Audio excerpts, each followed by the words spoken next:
नमस्कार, सत्यहिंदी.com पर आपका स्वागत। मैं हूं शैलेश।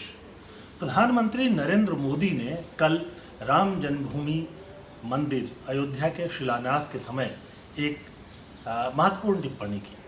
हालांकि उन्होंने रामचरितमानस से एक चौपाई जो है उसका एक हिस्सा उसको उद्धृत किया, जो इस प्रकार है, भय बिनु होत न प्रीत।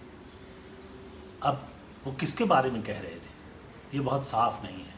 लोग अपनी अपनी तरह से कयास लगा रहे हैं कि किसको भय दिखाने की बात वो कर रहे थे। बहरहाल जो हमारे सामने, देश के सामने इस समय सबसे बड़ी चुनौती है वो ये कि भारतीय हिस्से में जो चीन घुस आया है, जो तिब्बत के हिस्से में चीन कई जगहों पर घुस आया है और पीछे हटने का नाम नहीं ले रहा है, उसका समाधान किस तरह से किया जाए।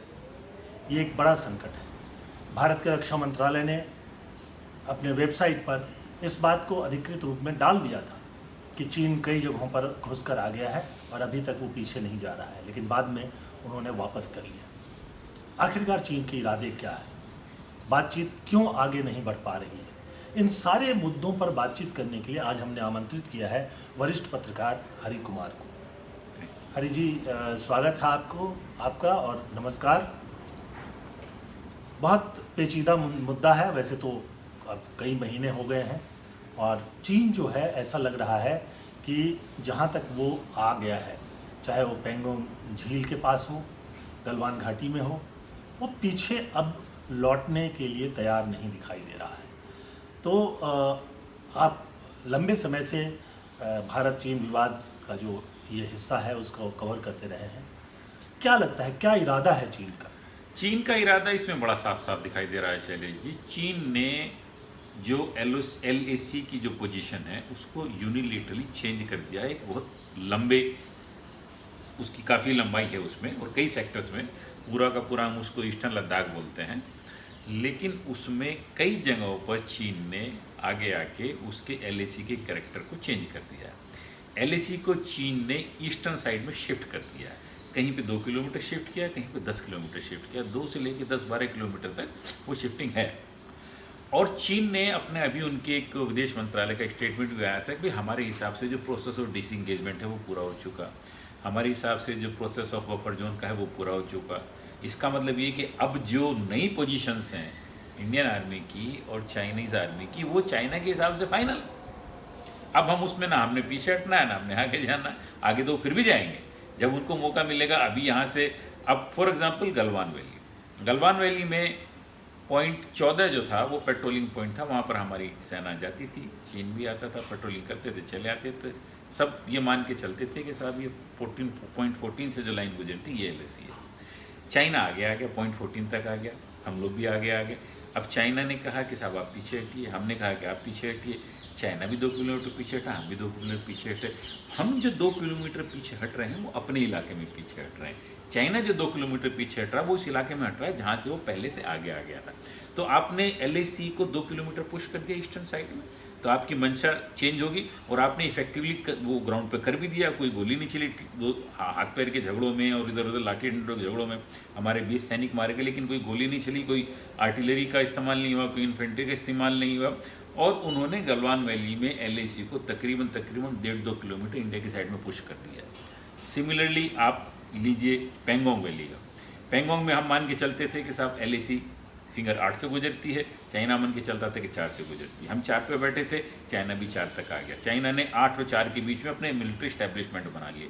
अब चाइना वहाँ से पीछे जाने के लिए थोड़ा बहुत डिसएंगेजमेंट हुआ है, आईबॉल टू आईबॉल सिचुएशन को लेके 1-2 किलोमीटर वो पीछे गए, 1-2 किलोमीटर हम पीछे आए। लेकिन हम जो पीछे आए, हम तो उस पोजीशन से आए ना जहाँ पे हम बैठे हुए थे, जहाँ पे हम बैठे हुए तो वहाँ से पीछे आए। और चाइना जिस पोजीशन से पीछे जा रहा है वो तकरीबन 8-10 किलोमीटर अंदर आके फिर पीछे जा रहा है। अब हम जो फिंगर 8 है उससे अब हम हो गए 10 किलोमीटर दूर और चाइना जो है 5 फिंगर पे बैठा हुआ। तो प्रैक्टिकली पूरे के पूरे LAC के कैरेक्टर को यूनिलेटरली चाइना ने चेंज कर दिया है, उसको ईस्टर्न साइड में पुश कर दिया है 2 किलोमीटर से लेकर 10 किलोमीटर तक। अब जो प्रधानमंत्री जी ने राम जन्मभूमि के शिलान्यास के समय में कहा, भय बिनु होत न प्रीत, अब क्या माना जाए कि वो चाइना को बता रहे थे कि उनको कोई भय दिखा पाएंगे? क्या हमारी स्थिति है कि देखिए, उन्होंने चाइना भयभीत कर दें? उन्होंने चाइना का नाम तो नहीं लिया, लेकिन अब आप क्यास लगा सकते हैं कि साहब वो चाइना का मतलब था कि किसी और का मतलब था कि अपनी डोमेस्टिक पॉलिटिक्स का मतलब था कि पाकिस्तान का मतलब था, जो भी कोई मतलब हो। लेकिन जो आज की एलएसी की स्थिति है उसमें कई सारे जो हमारे मिलिट्री के जानकार लोग हैं, जो स्ट्रैटेजिक अफेयर्स के जानकार लोग हैं, कि जब तक आप चाइना के ऊपर कोई कॉस्ट इम्पोज नहीं करेंगे तब तक चाइना पीछे नहीं हटेगा। चाइना ने कोई फायर नहीं की, कोई गोली नहीं चलाई, कोई कुछ नहीं चलाया और उसको बॉर्डर को एलएसी को चेंज कर दिया। आप डिप्लोमेटिक टॉक्स और मिलिट्री टॉक्स में लग रहे, टॉक में हम लोग लग रहे हैं, हमने चाइना पे कोई कॉस्ट इम्पोज नहीं की। कई लोग बोलते हैं कि इंडिया को क्या करना चाहिए कि एलएसी पे जिन पॉइंट्स पे इंडिया स्ट्रांग है, इंडिया को एलओसी क्रॉस करके और आगे जाना चाहिए। अगर आप वहाँ पे आगे जाते हैं तो फिर कहीं हो सकता है कि बार्गेनिंग में नहीं, आप दोनों पक्ष पीछे हट जाएं। और कुछ लोग तो ये भी कहते हैं कि साहब अब जो स्थिति है इसमें अगर इंडिया को अप्रैल का ओरिजिनल स्टेटस को रेस्टोर करना है तो आपको एक छोटी मोटी वार की तरफ जाना पड़ेगा। अब क्या गवर्नमेंट ऑफ इंडिया वो डिसीजन ले पाएगी कि नहीं ले पाएगी, उसके लिए एक पॉलिटिकल विल पावर की जरूरत होगी। और चाइना भी कोई छोटी मोटी पावर तो है नहीं, आपसे 3 गुना ज़्यादा डिफेंस पे खर्च कर सकता है। आप उनका आर्मी का साइज़ आपसे बड़ा है, उनकी फर्स्ट टेक्नोलॉजी कहीं पे ज़्यादा। हालांकि हम भी कोई एलएसी पे हम लोग कोई बहुत पीछे नहीं है। ये तो हमारी आर्मी की इंटेलिजेंस की इनकी एक लापरवाही है कि साहब इन्होंने इतना इंट्रूजन होने दिया और आप बैठे रहे, देखते रहे, तमाशा देखते रहे। आपको भी उसी टाइम में अपने साजो सामान और अपनी मिलिट्री को आगे करना चाहिए था, जो आपने नहीं किया। अब जब वो आके बैठ गया, अब आप उनसे कह रहे हैं बातचीत के साहब इधर वापस आइए, यहाँ जाइए, वहाँ जाइए, उससे चीज़ें सुलझते दिखाई नहीं दे रही। कहीं ना कहीं कोई ना कोई कॉस्ट आपको इम्पोज करनी पड़ेगी। जो वो कॉस्ट क्या होगी, किस करेक्टर में होगी, कब होगी, कहाँ होगी, कैसे होगी, ये पॉलिटिकल लीडरशिप को तय करना होगा। नहीं, ये कॉस्ट इम्पोज तो उन्होंने किया है, कुछ उनके ऐप्स बैन कर दिए, थोड़ा बहुत मामूली जो है वो जो भारत में इन्वेस्टमेंट है और ट्रेड है उसको थोड़ा कर्व करने की कोशिश की है। थोड़ा ये जो है एक सरकार तो नहीं बोल रही है, लेकिन बीजेपी की तरफ से और उनके जो समर्थक हैं उनकी तरफ से ये अभियान चल रहा है कि चीनी सामान का बहिष्कार करो। तो एक तरह से ये इकोनॉमिक दबाव उन पर बढ़ाने की कोशिश है, पर इसका कोई नतीजा अभी तक तो निकलता हुआ दिखाई नहीं दे रहा। इसका कोई नतीजा निकलता हुआ दिखाई नहीं दे रहेगा। इंडिया अब चाइना की जो इकोनॉमी है उसका साइज़ अब 10 ट्रिलियन डॉलर से ज़्यादा है, 12-13 ट्रिलियन डॉलर के करीब है। अब वहाँ पे 12-13 ट्रिलियन डॉलर की इकोनॉमी के बारे में आप डील कर रहे हैं, वहाँ पे कुछ मिलियन डॉलर का क्या फ़र्क पड़ता है? वो तो कहीं समंदर में बूंद का भी नहीं पता चलेगा किधर से आई किधर से गई। तो ये सारे जो मेजर्स हैं इनका एक सिंबॉलिक मीनिंग तो है। आप अपनी ओपिनियन, अपनी डोमेस्टिक ओपिनियन को, आप अपनी डोमेस्टिक पॉलिटिक्स को थोड़ा सा एक सूदिंग बेस दे रहे हैं, हमने ये कर दिया, वो कर दिया, ऐसा कर दिया। जहाँ तक चाइना का सवाल है, चाइना पे इसका कोई बहुत ज़्यादा फर्क पड़ने वाला है नहीं। लेकिन भारत एक बड़ा बाज़ार है और चीन जो है वो काफ़ी बड़ा सप्लायर है हमारे यहाँ। अगर ट्रेड बैलेंस देखें तो कुछ भी नहीं है। वो जो हम जो उनसे इंपोर्ट करते हैं और जो हम उनको एक्सपोर्ट करते हैं उनमें जो है ज़मीन आसमान का फ़र्क है, एक तो है ही। और दूसरा ये है कि हम तो उनको बहुत से मामले में बेसिक चीज़ें, रॉ मटेरियल्स देते हैं, वो हमको रॉ मटेरियल्स देते हैं, हम उनके फिनिश्ड गुड्स जो है वो ले रहे हैं, माफ़ कीजिएगा। तो फिनिश्ड गुड्स में मतलब ये जो हमारे एसी, टीवी, फ्रिज, फ़ोन वगैरह वगैरह है, वो इस तरह की चीज़ें ले रहे हैं, जो जबकि वो जो दे रहे हैं केमिकल्स और बहुत सारी चीज़ें, हमारी दवाइयाँ उनसे बनती हैं। तो कितना ज़्यादा ये जो है सरकार कर पाएगी? नहीं तो क्या हमने इंपोर्ट बैन कर दी? हमने इंपोर्ट तो बैन नहीं की, हमने ट्रेड तो बैन नहीं किया। वो सारी चीज़ तो बदस्तूर चल रही है। जो हमारा और चाइना का पूरा ट्रेड, एक्सपोर्ट, इंपोर्ट है वो तो बदस्तूर जारी है, उसमें तो कहीं कोई कोताही है नहीं। आपने सिंबॉलिकली कुछ जो ऐप हैं, जो सोशल मीडिया पे जो ऐप चलते हैं, वो आपने बैन किए। अब वो ऐप जो है वो इकोनॉमिक टर्म्स में उसको कितना अफेक्ट करते हैं? क्या मिलियंस ऑफ डॉलर में अफेक्ट करते हैं? क्या बिलियंस ऑफ डॉलर में अफेक्ट करते हैं? ये कहीं फिगर अभी सामने आई नहीं है। जब तक आप ये इस तरह की जो और फिर जो इंपोर्ट को बैन करने का सवाल है, तो उससे कई एक्सपर्ट कहते हैं कि उसका ज़्यादा एडवर्स इम्पैक्ट जो है वो इंडियन इकोनॉमी में पड़ेगा, क्योंकि वो जो इंपोर्ट्स हैं उसमें ज़्यादा कंज्यूमर गुड्स तो ही हैं, लेकिन बहुत सारे ऐसे हैं जो कि इंडियन कंपनीज उन प्रोडक्ट्स को एज एन इंटरमीडिएट प्रोडक्ट्स अपने एक्सपोर्ट में यूज़ करती है। अगर आप उन प्रोडक्ट्स को लेना बंद कर देंगे तो आपकी इकोनॉमी पे भी असर पड़ेगा। तो वो टोटल एक्सपोर्ट इंपोर्ट को बैन करना, ट्रेड रिलेशंस को ख़त्म करना, वो भी इंडिया के पार्ट पे उतना आसान नहीं है कि वो चीज़ें इंडियन इकोनॉमी में इतना इंटीग्रेट हो चुकी हैं कि वो इंडियन इकोनॉमी को भी एडवर्सली इफेक्ट करेंगे।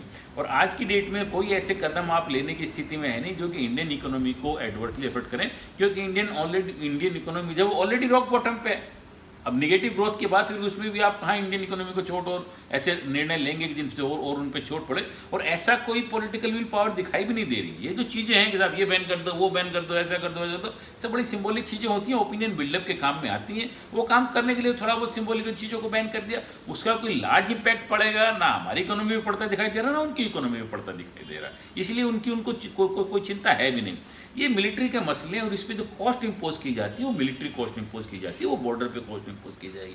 आप भी अगर अपने 2-3 डिवीजन कहीं ऐसी जगहों पर तैनात कर दें जहाँ पे कि पाकिस्तान, जहाँ पे चाइना कमज़ोर है, और वहाँ पे आप उनके अंदर घुसने की कोशिश करो, आप भी कुछ टेरिटरी को कब्जा करने की कोशिश करें, और फिर म्यूचुअल एक्सचेंज में दोनों कहें कि भाई आप जो है उसको जो स्टेटस को था अप्रैल में उसको आप रेस्टोर करें, तब तो बात बनती दिखाई देती है। अदरवाइज ये जो छोटी मोटी चीज़ें होती, और चाइना ने भी कुछ तो कैलकुलेट किया होगा, ऐसा तो है नहीं कि एक दिन में वहाँ पे आके बैठ गए, इतने लंबे इलाके में इतनी लॉन्ग LOC पे आप जो है 5 जगह पे अंदर आके बैठे हुए हैं, इतनी सारी सेना आपने तकरीबन 35-40 हज़ार सोल्जर्स वहाँ पे लगाए, हमने भी उतने ही लगाए हुए हैं, हमारा भी मिरर डेवलपमेंट है, हमने भी उतनी artillery, infantry, air defence system सब वहाँ पे मूव कर दिए हैं, लेकिन अभी उसका कोई असर होता दिखाई नहीं पड़ रहा है। अभी चाइना का कोई ऐसा स्टेप नहीं, कोई स्टेटमेंट, कोई ऐसा स्टेप, कोई उनकी ऐसी स्ट्रैटेजी दिखाई नहीं पड़ रही है कि साहब वो अभी उन्होंने मानना ही बंद कर दिया। वो कहते हैं कि जो है वो है, अब उन्होंने उसको कहना ही बंद कर दिया कि अप्रैल का क्या स्टेटस था और मई में क्या था।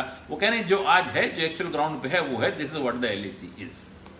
तो जाहिर सी बात है वो ये इस तरह से कर रहे हैं, लेकिन ऐसा लग रहा है कि जो प्रधानमंत्री नरेंद्र मोदी जो राष्ट्रीयता के लिए और राष्ट्रीय सीमाओं के लिए और इनको लेके बड़ा आक्रामक रुख रखते थे, इस पूरे मामले पर जो है वो एक तरह से उसको इग्नोर करने की कोशिश कर रहे हैं, उस पर डायरेक्टली बोलने की कोशिश नहीं कर रहे हैं।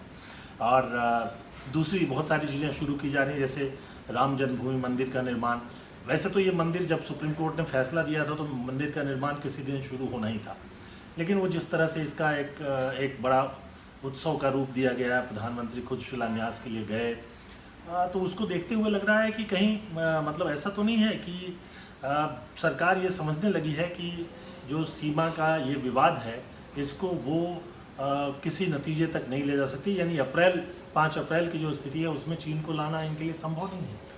देखिए, जो आप डिफेंस मिनिस्ट्री की वेबसाइट पे स्टेटमेंट का जिक्र किए, उस स्टेटमेंट में एक लाइन है कि it seems this stand of will prolong. तो जो इंडियन एस्टेब्लिशमेंट है, मिनिस्ट्री ऑफ डिफेंस है, हमारी सेना है, उन सबको इस बात का एहसास है कि ये चीज़ कोई 2-4 दिन में या 2-4 हफ्ते में सुलटने वाली नहीं है, ये लंबा चलेगा। कितना लंबा चलेगा, कब तक चलेगा, कब तक आप इसको कैसे हैंडल करेंगे, इंडिया कब तक वहाँ पे अपने फोर्सेस को डिप्लॉय करके रखेगा, चाइना कब तक बैठा रहेगा, ये चीज़ें अनफोल्ड होंगी, देखने को हमको बाद में मिलेगी। लेकिन ये ज़रूर है कि इंडियन पॉलिटिकल लीडरशिप ने इस मसले को थोड़ा कम करके आका। उसका सबसे बड़ा उदाहरण जो है वो हमारे प्रधानमंत्री नरेंद्र मोदी जी का जो स्टेटमेंट था, जब उन्होंने कहा कि साहब ना कोई घुसा है, ना कोई घुसाया है, ना कोई हमारी चौकी पर कब्जा किया है। उस स्टेटमेंट ने हमारी स्थिति को काफ़ी डैमेज किया, इंटरनेशनल मीडिया में डैमेज किया, चाइना की डोमेस्टिक ओपिनियन में मैनेज किया। पूरा का पूरा चाइनीज़ मीडिया ने उस स्टेटमेंट को पता नहीं कितनी बार कोट किया है। जब भी ये बातचीत होती है डिप्लोमेटिक मिलिट्री लेवल पे, आपके तो प्रधानमंत्री कह रहे हैं कोई गुस्सा नहीं हो, आप कहाँ की बात कर रहे हो। हालांकि बाद में उस स्टेटमेंट में थोड़ा सा एक करेक्शन आया था, लेकिन वो करेक्शन को मतलब जो डैमेज था वो हो चुका था उस स्टेटमेंट से। उसके अलावा नहीं कहा कभी प्रधानमंत्री ने खुद से कभी उसमें करेक्शन नहीं किया, लेकिन जो PIB का स्टेटमेंट आया था उसमें उसको कुछ बताया था कि साहब तोड़ मरोड़ के पेश किया जा रहा है, लेकिन वो कोई बहुत ही ऐसा एक्सप्लेनेशन या कुछ नहीं था, वो बड़ा ही लेम टाइप का वो था। उसके अलावा भी और भी कई चीज़ें हैं, जैसे 5 बार हमारे कोर कमांडर्स बातचीत कर चुके हैं। हमारी आर्मी का जो इस्टेब्लिशमेंट है वो ऑफिशियल स्टेटमेंट ही नहीं देना चाहता, वो उसको बराबर सोर्सेज से कहना चाहते हैं। अब आप कह रहे हो कि सब डिसएंगेजमेंट हो गया, कौन कह रहा है? सोर्सेज कह रहे हैं, कोई तुक नहीं बनती। अब दुनिया भर के लोग जो भक्त पत्रकारिता है वो लग जाती है डिसएंगेजमेंट हो गया। अब जो लोग जानते हैं, जो उस भक्ति वाह में नहीं आते, वो फैक्ट्स को लिखते हैं, जब चीज़ें सबके सामने आती हैं। तो भारत सरकार ने इस पूरे के पूरे मसले को पॉलिटिकल लेवल पर हल्के में लिया है। उसका एक कारण ये भी है कि जी जिनपिंग के साथ में नरेंद्र मोदी जी की कितनी मुलाकातें हुई और उनका पब्लिक डिस्प्ले किया गया है, चाहे वो अहमदाबाद में झूला झुलाना हो, चाहे मामलापुरम में नारियल पानी पिलाना हो। तो वो जो इमेज उनकी शैटर हुई है वहाँ पर, वो उससे कहीं ना कहीं उनके खिलाफ ना पब्लिक ओपिनियन चली जाए, इससे वो बचना चाहते हैं। लोग उन पर ये सवाल ना उठाए कि भाई आपने तो दोस्ती का हवाला दिया था जिनपिंग से, जिनपिंग ने क्या कर दिया, हमारे अंदर घुसाया, अब आप इसको बाहर करिए, कोई तरीका निकालिए, आप अपने कोई वो 56 इंच का सीना कुछ दिखाइए, कुछ तो करिए।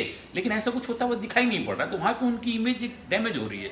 वो नहीं चाहते कि उनकी इमेज डैमेज हो, तो इसलिए वो नहीं चाहते कि पब्लिक में ये इशू डिस्कस हो, पब्लिक स्टेटमेंट्स आए, कुछ बोलें, अखबारों में छपे, टेलीविजन पे इस पर बहस हो। वो इसको कहीं ना कहीं मतलब इसको पुश ओवर करना चाहते हैं। इसमें एक और डेवलपमेंट जो है वो दिखाई दे रहा है कि चीन, ये ऐसा कहा जा रहा है कि चीन जो है कोशिश कर रहा है कि भारत के जो पड़ोसी हैं, जो हॉस्टाइल नहीं थे उनको भी हॉस्टाइल किया जाए। अब नेपाल का आपने देखा ही मामला, लिपुलेख, और वो पूरे मामले में उन्होंने एक नया नक्शा अपने पार्लियामेंट से पास करके और रख दिया कि ये तो हमारा इलाका है, जहाँ भारत ने अभी सड़क बना के, पुल बना करके जहाँ भारत पहुँचा है।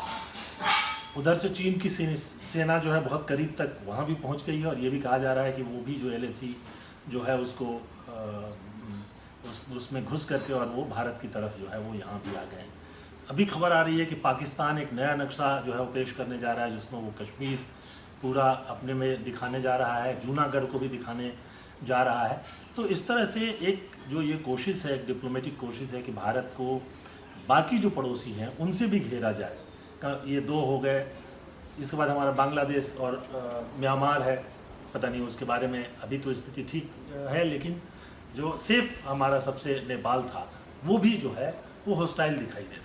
ये जो एफर्ट है कि भाई इंडिया को जो उनके पड़ोसी है उसमें कहीं ना कहीं कुछ ना कुछ विवाद हुए हैं, कुछ हमारी गलतियों से हो रहे हैं, कुछ को पाकिस्तान इंस्टिगेट कर रहा है। नेपाल में हमारी भी गलती है कि हमने इंडिया नेपाल रिलेशंस को ठीक से हैंडल नहीं किया। पिछले 5-6 सालों में काफ़ी गलतियां हमारी तरफ से रही हैं।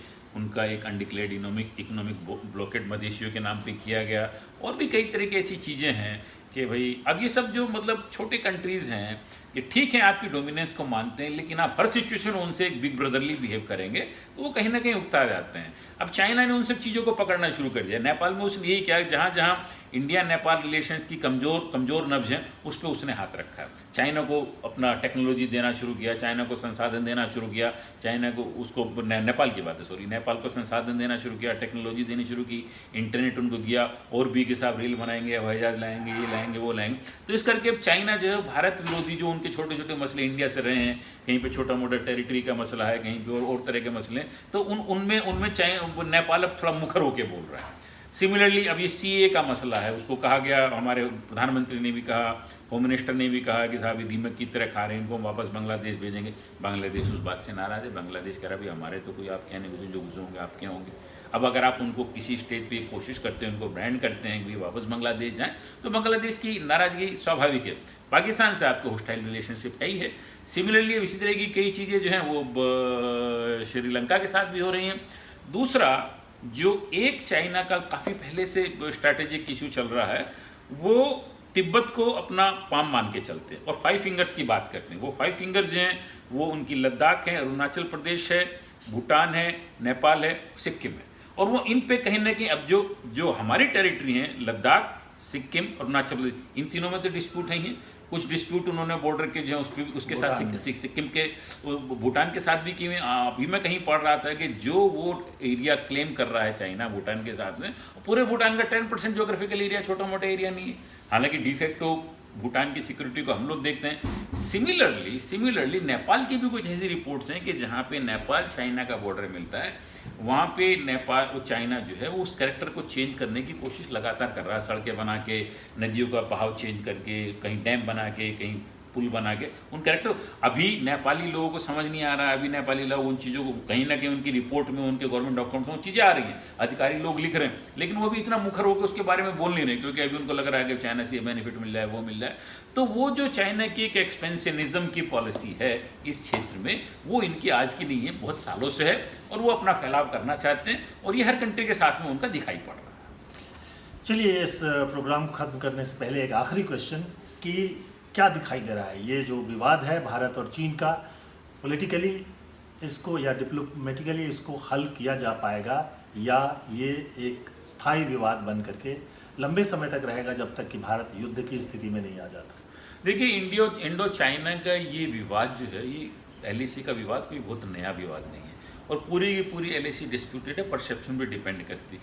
इस विवाद का जो स्केल है, जो इसका मैग्नीट्यूड है, जो इसकी पूरी की पूरी डिस्प्यूटेड LAC की इस तरह के पहले भी चुशूल में होता रहा है, डोकलाम में होता रहा है, डेपसोंग में होता रहा है, और वो कई महीनों तक वो मतलब वो उस तरह के जो इनकर्जन्स हैं वो बने रहे, और फिर बाद में एक स्टेज में आके वो डिप्लोमेटिकली सॉल्व हुए हैं। ऐसा नहीं है कि पहले नहीं हुए, पहले हो सकता है ये भी हो जाए, लेकिन इस समय जो उसका मैग्नीट्यूड दिखाई पड़ रहा है, जो LAC की लंबाई दिखाई पड़ेगी, इतनी LAC पे 5 पॉइंट पे आप एक साथ अंदर घुसे हुए बैठे हैं, जिस तरह का सैनिक साजो सामान का डेप्लॉयमेंट है, मशीनरी, सोल्जर, वो उससे दिखता नहीं, उससे लग नहीं रहा है कि इस बार चाइना कोई वापस हटने के मूड से आया है। वो आया है, वहाँ पे बैठा रहेगा। अब इंडिया को ये तय करना है कि उसके लिए क्या करे, क्या मिलिट्री ऑप्शंस का इस्तेमाल करे, क्या एक लोकलाइज्ड वॉर करे, क्या वेट करे, क्या डिप्लोमेटिक चैनल्स का इस्तेमाल करे। हालांकि सारे चैनल्स का इस्तेमाल हो रहा है। 5 मीटिंग जो कोर कमांडर के लेवल पे हो चुकी हैं, 2-3 मीटिंग जो हमारे फॉरेन मिनिस्टर, उनके फॉरेन मिनिस्टर और नेशनल सेक्रेटरी उसके बीच में हो चुकी,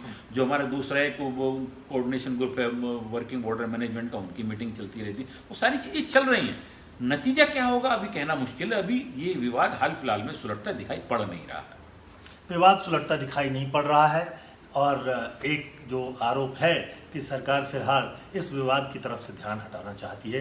कई संकटों में घिरी हुई सरकार, कोरोना का संकट है ही, उसके बाद लॉकडाउन, उसके बाद जो आर्थिक स्थिति बिगड़ती जा रही है वो संकट है, और इन सब के बीच चीन का भी ये संकट है, और कुल मिलाकर कम से कम आर्थिक मोर्चे पर सरकार जो है अभी सफल होती हुई दिखाई नहीं दे रही है। और जाहिर सी बात है कि जब आर्थिक रूप से आप मजबूत नहीं होंगे तो बॉर्डर पर कार्रवाई भी आसान नहीं हो पाएगी। भले ही ये हम कहते रहें भय बिनु हो तो न प्रीति, चीन कोई पाकिस्तान नहीं है कि वो भयभीत हो जाएगा। वो दुनिया की सबसे संगठित और सबसे बड़ी सेनाओं के सामने भी डट कर खड़ा है। जैसे कि साउथ चाइना सी का मामला आप देख लें कि जिसमें कि उसका सामना सीधे अमेरिकी और यूरोपीय सेनाओं से हो रही है। युद्ध की स्थिति नहीं है, लेकिन तकरार तो है ही, वो वहाँ से भी पीछे नहीं हट रहा है। तो अब तक यही लगता है कि इस विवाद को ख़त्म होने में थोड़ा वक्त लगेगा। इस प्रोग्राम को हम यहीं ख़त्म करते हैं। हरी जी, बहुत बहुत धन्यवाद आपको इस प्रोग्राम में शामिल होने के लिए। और दर्शकों, चलते चलते मैं आपको ये बता दूं कि इस वीडियो के बाद आपको डिस्क्रिप्शन का एक बटन मिलेगा, और उस बटन को अगर आप दबाएं तो आपको हम बताएंगे कि आप हमारा जो सदस्यता अभियान है उसमें कैसे शामिल हो सकते हैं। आज के वक्त में जब गोदी मीडिया की चर्चा होती है, कॉरपोरेट मीडिया की चर्चा होती है, उस मीडिया की चर्चा होती है जो बिल्कुल एक तरफा है और सिर्फ एक तरफ की बात करता रहता है, वहाँ पर दूसरी तरफ की बात को हम आपके सामने ले आते हैं। और अगर आप हमारे सदस्यता अभियान में शामिल होंगे तो निश्चित तौर पर आप हमारी मदद करेंगे, और ये हमारे लिए बहुत ज़रूरी है, बिल्कुल जीने की तरह है। आपको ये भी बता दूं कि फेसबुक पर, ट्विटर पर, यूट्यूब पर और सोशल मीडिया के जो दूसरे प्लेटफॉर्म हैं वहाँ भी हम मौजूद हैं, वहाँ से भी आप जुड़ सकते हैं। तो आज इस प्रोग्राम में बस इतना ही। बहुत बहुत धन्यवाद। नमस्कार। सत्य हिंदी के और वीडियोस को देखने के लिए हमारे YouTube चैनल को सब्सक्राइब करें और सीधे नोटिफिकेशन पाने के लिए बेल आइकन दबाएं।